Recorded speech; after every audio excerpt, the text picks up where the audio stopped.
Hello, my lovely ladies, and welcome to Menopause Made Easy with Tanya. Today, we're going to jump into our emotions. What are we practicing? What emotions are we practicing? What emotions are we really good at? And perhaps which ones can we start to dive more into today to lighten the load? So, I was chatting with somebody yesterday during our lunch and learn. I'm taping this in October. You're going to hear it in December. And she's like, Tanya, do you do mindset work? And I'm like, yep, because everything starts in your mind. So in my Vibrant Living Academy, I have mindset courses, like so many things. I can bring them up and chat about them. But everything starts in your mind. And in my midlife reboot, we are constantly toggling between mindset shifts, nutrition, and movement. Because many things, for example, when you are told, maybe, because this is a lot of what I deal with, to lose belly fat, and you're told, the generic eat less, move more, which is not true, but anyway, because there's a lot of nuance in that in your personal plan. But there's a lot behind that. Because, for example, if I look back at the last 18 years, which is when I became way more intentional about my health, I had to put a plan together for me. And it wasn't just about, okay, I have to eat less. I took, for example, nighttime eating. Okay. Now, if anybody in here is a nighttime eater, it's not necessarily the eating, it's that I'm stressed, that I deserve a reward, that the TV comes on and it's a habit. So it's easy on one hand to say to eat less, but it's addressing those underlying issues and doing it without force, doing it without deprivation, and offering grace and compassion and curiosity and love into those experiences. And I have to tell you that the mindset is one of the biggest practices to do, because when you begin to master that, which we're going to talk about today, you begin to, the other things fall away without force. And listen, I spent decades with force and anger and shame and guilt and fear and all of these things, and this resistance and this deprivation and this knuckle down. And it really didn't get me very far long term. Okay. And that's what I work with people, long term sustainability. When I brought joy and love and acceptance and courage and curiosity into my vocabulary, into my mindset, things shifted for me. So I want to talk about today, what emotions are you practicing? So I was really good at shame, and I've done an amazing podcast on shame. I absolutely implore you to listen to that, because it will dive deeper into how shame comes into your life, how shame makes you feel.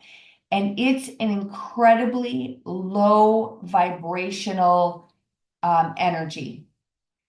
And so I want you to just, like I've mentioned a gazillion times, watch yourself like a television. Watch yourself and notice, when do you feel shame? And if you don't know what shame is, go listen to that podcast episode. I'll put it in the show notes. I'll make a note for myself right here. Shame. Okay. When do you feel shame? So I felt shame around eating. I ate so much food, everybody, and I would hide it. And shame does not want people to know what you're doing. So it's very hidden, and you're sneaky, and it feels, I felt like I was hiding. I was in the darkness. I didn't want people to know what I was doing. And again, this is low vibrational activity. And I don't want to get into all of this today because really, like, this is 20 years of my work of really, the things I talk about, my midlife reboot and my Vibrant Living Academy. But it is the watching yourself like a television, understanding when you are running through shame. Shame is a low vibrational energy. You attract low vibrational energy into your life because what you put out, you get back. And I think about this as like if you are a radio and you are tuned into country, I don't know, call it 91.1 country FM, you get that radio station because you are turned into that frequency. Okay. So you are attracting shameful things into your life and these lower vibrational foods, and they keep you there. And I know this for sure because I was there. Okay. Then with shame, I felt a lot of guilt. And I've written a lot about this in my book, Cookie Dough in the Dark. I have lots of free resources for you. And so I had guilt. So how often are you moving throughout your day feeling guilty? And I hear this from so many women. Oh my God, I shouldn't have eaten that. I shouldn't have done that. And it's this guilt. And so yes, I've done an episode called Letting Go of Guilt. I'll write that here. I'll find it. But just if you're in my podcast, Menopause Made Easy, obviously you're listening, so you know what it is. There's a search bar at the top, and if you just put shame or guilt, it should pull up the episodes with those titles in it. Okay, so again, guilt is a very low frequency. So just be aware how often you feel guilty and that you're actually doing things that are making you feel guilty. And you're saying, I shouldn't be doing this, but you're still doing it. And I was one of those people. And I still probably do that, but it's very rare now because I'm much more aware of my actions. I'm much more aware of my energy. I'm much more intentional about what I'm doing. And so just notice shame and guilt. And I notice that a lot with women around eating. Okay, then another one is we can be in grief. And grief, again, is a very low vibrational energy. And I don't know if I told this complete story, but again, I think I have done an episode on grief. When my beloved dog Crosby died, I was grief-stricken. And luckily, I've had a very blessed life. I have all my family, my parents still. I've lost my grandparents, but I didn't feel the grief. Yes, there was one other time in my life when my parents divorced. I was a teenager and I had grief that I didn't know how to deal with. I didn't know how to process. That really kicked off my eating disorders and my addiction to food and soothing myself with food. So that grief in my teenage years, coupled with guilt and shame and fear and anger, really solidified some low vibrational energy in myself and attracted low vibrational activities and a lot of numbing with alcohol and with food. And I spent many, many years there. So when Crosby died, actually, I felt, upon looking back, I didn't see the slippery slide at the beginning, but I was triggered back into behaviors that I was doing when my parents separated. It was a very tumultuous time. I'm a teenager. You got to remember, this is in the 80s. It's, there's not the talking that we do now about it. And I turned to food and I noticed as I was trying to deal with losing my dog, I was slipping back into eating and drinking and numbing my behavior. And luckily, I was recognizing this and I pulled myself out because when we practice shame and guilt and grief and fear and unhealthy desire and anger, which these emotions are very strong, and when we practice them without really understanding and seeing where our actions are, we get tunnel vision, and I was sucked back in, and then I start to attract these behaviors. And because I know what I know, I was seeing this and I could see two parts of me. And I was like, oh my God, I'm stuck in this grief, but I know how to get out of this grief. How do I start to bring compassion back in and love and peace back into me, which are very high vibrational? So, what I'm trying to say here is that when we practice these lower vibrational thoughts and feelings and actions, and they may be unaware of to you unless you really start to examine yourself like a television and notice which frequencies you are plugging into, you are very drawn back to them because they're very strong in our body. Okay. Fear is a crippler. And when you become afraid of things, you become small. You aren't creative with your thoughts. It's very hard to expand. If you want to control people, then make them afraid because it's really easy to manipulate people who are afraid. All right. So when you start to look at these emotions of, let me finish with grief here, of grief, and what I ended up doing with Crosby, and I'll just keep it to this moment with Crosby, is I allowed myself to feel it, not to distract myself, not to try and fix myself, but to allow myself to cry and to grieve and to release instead of eating, or drinking, which pulls you away from the emotion. And I'm talking from my experience, so you can see what resonates with you. And so I try to dampen the grief because it's so painful that I eat as a distraction and drink to kind of numb myself, but then I start to go back into the shame and guilt cycle. And now it's a shit show of low vibrational energy, movements, thoughts in my body attracting that.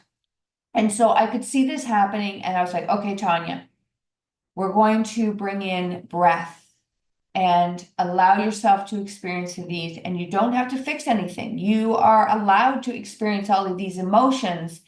But what I don't want happening to myself is to get stuck in these emotions like I was for so long. And it's so debilitating.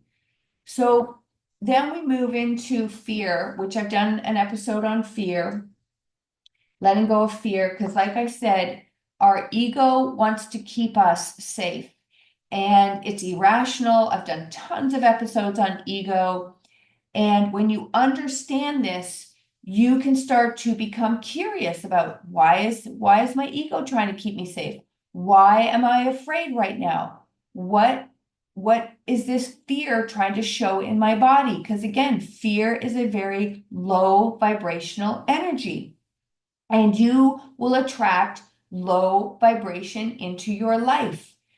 So really think about how often during your day are you afraid of things? Are you afraid to speak your authentic voice? Are you afraid to use your voice? Are you afraid to speak your mind? Are you afraid to change your job? Are you afraid to say something to somebody? Are you afraid to go for a walk? Are you like, how many things have you closed your world in because you are afraid to expand? Because this energy, which we're working up the scale here, this energy of expansion can be very scary if you are stuck in these low vibrational energies. And I've talked about this this apartment building, the 7 stores, from blah, blah, blah, blah, Carolyn Meese, who I saw her at a Hay House conference, I don't know, probably 14 years ago. And it was such a light bulb moment for me and really helped me. I've talked about it in different episodes, really helped me see how if you are stuck on the first floor, all you ever see is like cars at first floor level, tree trunks, the sidewalk, the grass, okay? Just picture that, like what you see out of a first-story apartment building. Now go to the top of the apartment building. Let's just say it's 7 stories. You could be 30 stories, whatever it is. Okay. And you see an entirely different world. You see what's over the fence.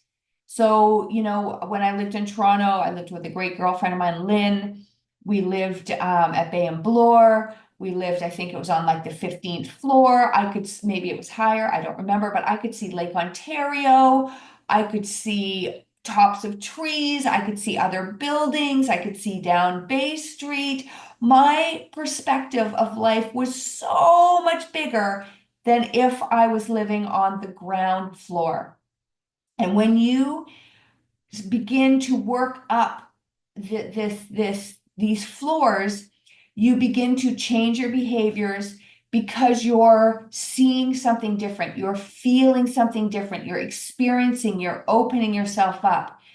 And so when I started to change how I wanted to address my sugar addiction, my overeating, my nighttime eating, my addiction to exercise, when I started to expand my health horizon, I started to move into higher vibrational energies. And I talked about courage and willingness and acceptance and curiosity and love and joy and peace and opening myself up to what does this feel like to love myself unconditionally instead of where I spent so many years of berating and hating myself.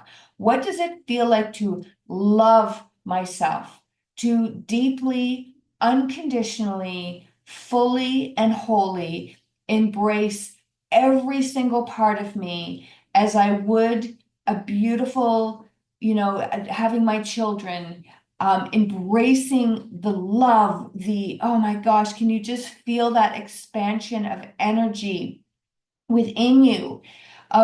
So when I'm speaking right now, all of a sudden my body actually, I equate this to I'm a cloud and the cloud is airy and it's expanding and it's expanding. And I can just feel, because we are more air, we are more space, I should say. We are more space than we are matter in our body. Can you feel the space? Now, when you start to practice joy, being in joy, being love, being accepted, being unconditional, being in peace, when you begin to practice these emotions that you may not have been practicing, they can feel very foreign to you. They can feel uncomfortable. It can be discomfort.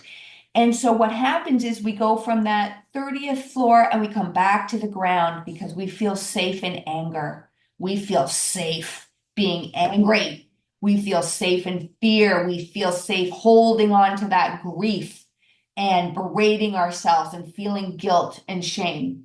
And so what happens is we go up and we come down, and we go up and we come down. At least that's what happened to me. And food is vibrational. So movement is vibrational. And so many of us are on dead food diets with no vibrational energy. So many of us are not moving. So many of us are stagnant and unhealthy. And this is low vibration.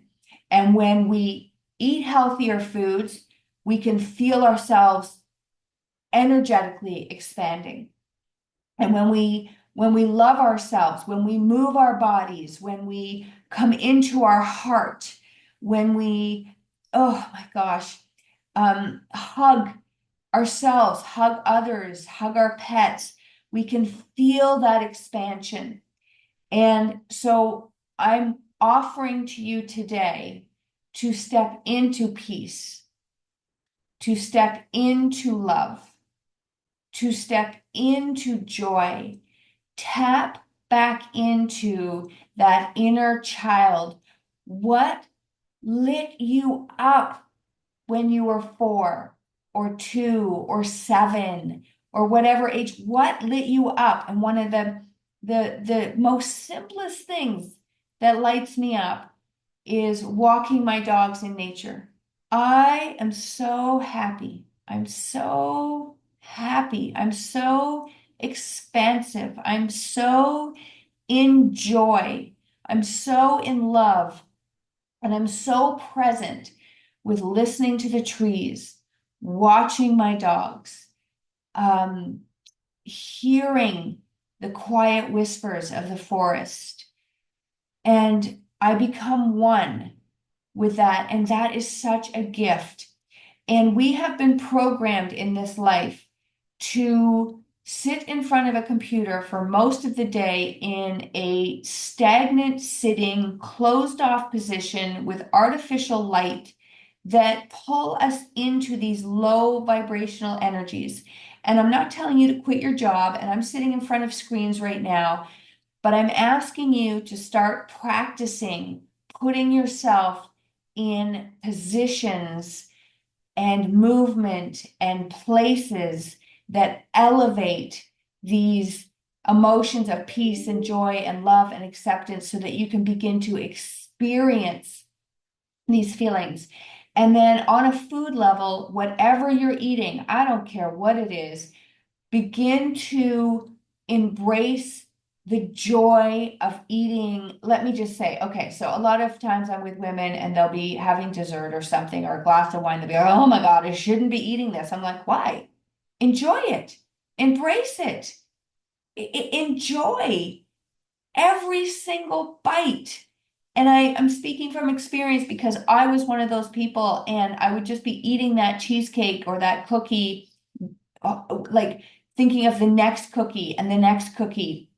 And so I get all of this stuff, and I've really had to practice, practice, practice. This is not a one and done.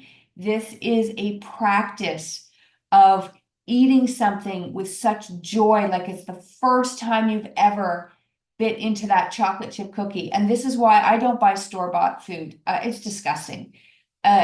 Even my kids, just a little side note here. I basically make like 98% of our meals.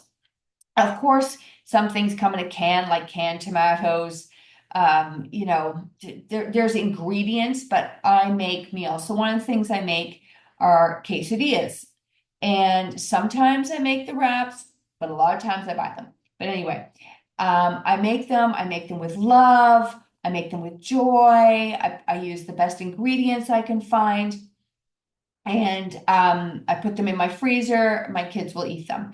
And so the other day I was at Costco and I bought a burrito and I thought, oh, well, you know what? I'll see if there was like a 4-pack. It wasn't very big, for my kids' lunches.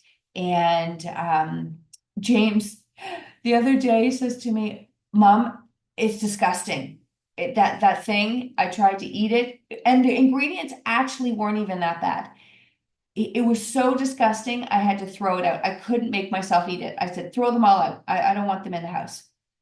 And so the thing I'm trying to get with this is my kids can taste the difference between the food I make with love and joy and pure intention of goodness versus some stuff in stores that are made in a factory with no love, no positive energy, and it affects our food. I hope that kind of relates. Anyway, that's why if I make cookies, I make cookies at the very worst. I go to a bakery, but store-bought food to me tastes like plastic.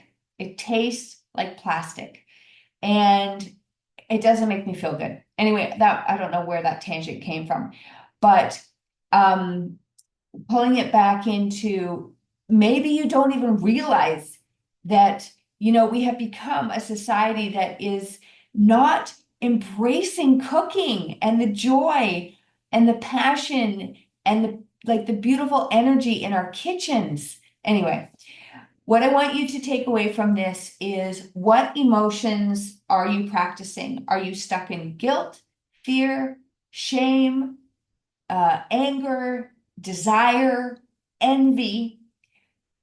Or are you practicing love and peace and enlightenment and love and reason and acceptance and willingness and neutrality? Even neutrality. Oh my God, there's so much polarity. Can we not just have opinions and love people for their opinions?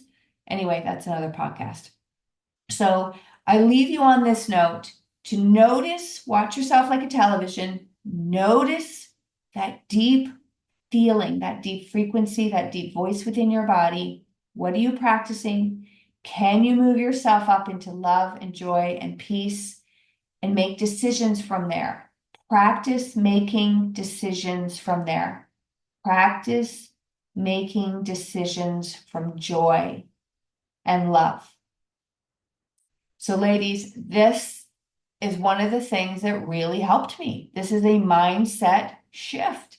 This is practice. This is what I still practice. This is what I'm still aware of. This is when I feel myself being pulled into anger, I will immediately realize it's anger, and then I put people in my little purple love bubbles, because at the top of the chart is love, it's purples, it's beautiful blues, and I put people in my little love bubbles, I send them up, and I release myself, and I move through my decisions from a place of love and peace, as opposed to anger and envy and lower vibrational activities. Okay, so I'm just going to leave it at that today. I'd love to know where you are and what you want to focus on and what you're practicing. And if this resonated with you today, please share this with the lovely ladies in your life. And, let's spread the message of love, everybody. Love, joy, and peace. Love, joy, and peace. I wrap you all in the biggest, beautiful, most loving hugs. And as you go about your day, I hope you float and feel the lightness within you. Thank you for listening.